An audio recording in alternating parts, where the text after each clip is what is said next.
नमस्कार दोस्तों, मैं श्याम सिंह आज अरुण जी से चर्चा करने आए कि एमई का क्या रोल रहेगा। तो अरुण जी बताओ क्या रोल रहेगा। एमी का देखो ये ज्यादा मैटर चल रहा है। वैसे मैटर को इसमें अपन कुछ छोटी वीडियो में अपन सॉल्व नहीं कर सकते। इसमें क्या है कि पहले रिजल्ट बनाया जाएगा वर्टिकली। जैसे रीट का ले लो या किसी कोई भी वैकेंसी आती है उसका जो रिजल्ट बनता है ना, उस तरह से रिजल्ट बना लिया जाएगा। फिर देखा जाएगा कि इसमें एमी वाले कितने सेलेक्ट हो गए हैं।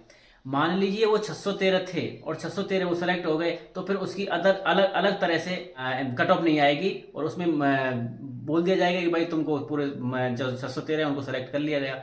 बाय द वे 613 सेलेक्ट नहीं हो पाते हैं वर्टिकली रिजर्वेशन की तरह। वर्टिकली रिजर्वेशन से जो रैंक आती है उसमें 613 नहीं आते हैं बंदे, तो फिर उनको 613 से नीचे जो बंदे रह गए हैं, जो जैसे मान लीजिए 500 बच्चे आए तो 113 बच्चे बच गए। 113 बच्चों को लेने के लिए अदर कैटेगरी के कैटेगरी में जो आप 113 किस किस कैटेगरी से बिलोंग करते हो उनसे बोला जाएगा आप अपनी अपनी कैटेगरी में जाओ और जो सबसे कम नंबर है उन बंदों के उनको हटा दो और आप वहां पर शिफ्ट हो जाओ। ये सीधा सीधा फंडा है। आप दूसरी तरफ से समझाना चाहो तो ये है कि पहले 613 लोगों को बुलाया जाएगा, स्टार्टिंग के एमई की पूरी कैटेगरी बना ली जाएगी। 613 तुम लोग यहाँ हैं, फिर आपसे बोल दिया जाएगा कि आप जाओ अपनी अपनी कैटेगरी में, पहले वहां जाके बैठ जाओ। फिर दोबारा से वर्टिकली रिजल्ट बनाया जाएगा।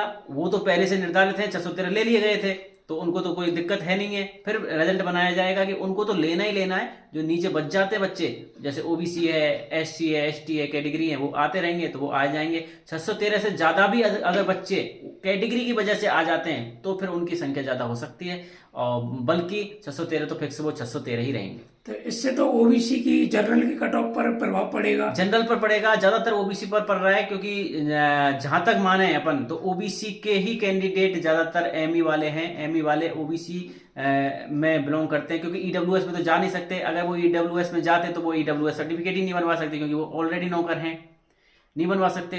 ओबीसी में जाएंगे, ओबीसी का सीट ज्यादा खाएंगे। जनरल में चले गए तो फिर वो ओबीसी को थोड़ा बहुत फायदा हो जाएगा, लेकिन ज्यादातर ओबीसी को इतना नुकसान नहीं है। 613 है, 613 में से मान लीजिए 400 होंगे, 350 होंगे बंदे, तो इतना तो फर्क पड़ेगा, लेकिन ज्यादा भी नहीं पड़ेगा। और इसके लिए मैं बता रहा हूँ ना आपको, मैं खुद के चैनल पर एक अच्छी बड़ी वाली वीडियो लाने वाला हूँ जो हर कॉन्सेप्ट को क्लियर करूंगा, हर क्वेश्चन को क्लियर करूंगा।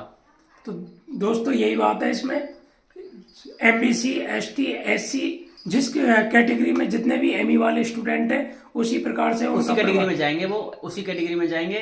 डिपेंड बस यही करता है। हाँ, एक छोटा सा क्वेश्चन और मैं उसमें बता देता हूँ कि अगर वो जैसे 31-32 पर लोग पास हो गए एमई वाले, तो रिजर्वेशन पहले ले लिया उन लोगों ने, तो फिर वो जनरल में ही जाएंगे, वो किसी कैटेगरी की नहीं खाएंगे। क्योंकि ओबीसी वाला है वो 154 पे पास होके आया है, एमई वाला 31-32 नंबर पर पास हो गया है, तो वो रिजर्वेशन का फायदा उठा चुका है।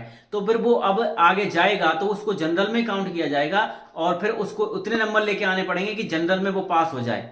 तो ये लंबा मैटर है वैसे तो, इसको मैं अपनी वीडियो में बताऊंगा, लेकिन ज्यादा इफेक्ट नहीं डाल रहा है। आप जो क्वेश्चन पूछ रहे हो इतना ज्यादा इफेक्ट नहीं डाल रहा है। वो ओबीसी का है तो जितने बंदे हैं वो ओबीसी पर 300-400 में मानता हूँ, 300-400 के बीच में ही होंगे। ज्यादा इफेक्ट नहीं है, इफेक्ट तो है लेकिन ज्यादा नहीं। हाँ, तो इससे हल्का सा ओबीसी और जनरल को ही इफेक्ट पड़ेगा, और अदर कैटेगरी में इतना फर्क नहीं पड़ेगा।